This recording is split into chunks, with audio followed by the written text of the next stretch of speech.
أعوذ بالله من الشيطان الرجيم. بسم الله الرحمن الرحيم. سورة عبس مكية. عبس وتولى أن جاءه الأعمى وما يدريك لعله يزكى أو يذكر فتنفعه الذكرى.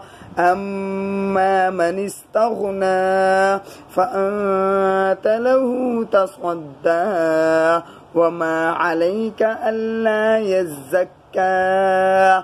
وأما من جاءك يسعى وهو يخشى فأنت عنه تلهى.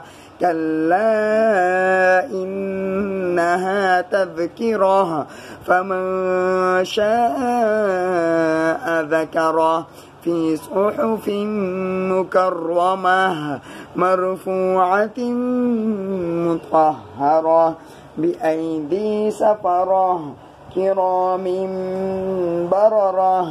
قتل الإنسان ما أكفره من أي شيء خلقه من نطفة خلقه فقدره ثم السبيل يسره ثم أماته فأقبره ثم إذا شاء أنشره.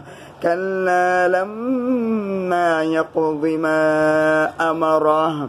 فلينظر الإنسان إلى طعامه أنا صببنا الماء صبا ثم شققنا الأرض شقا فأنبتنا فيها حبا وعنبا وقضبا وزيتونا ونخلا وحدائق غلبا وفاكهة وأبا متاعا لكم ولأنعامكم.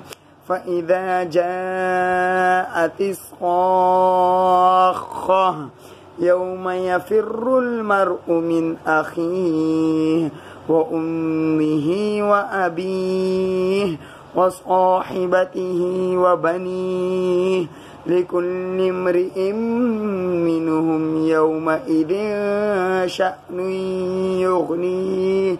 وجوه يومئذ مسفرة ضاحكة مستبشرة ووجوه يومئذ عليها غبرة ترهقها قترة. أولئك هم الكفرة الفجرة. صدق अल्लाह अज़ीम। प्लीज़ हमारे वीडियो को लाइक और शेयर ज़रूर कीजिएगा। आपका एक शेयर करना आपके लिए ताउम्र सदक़ा जारिया बन सकता है। अल्लाह हाफ़िज़।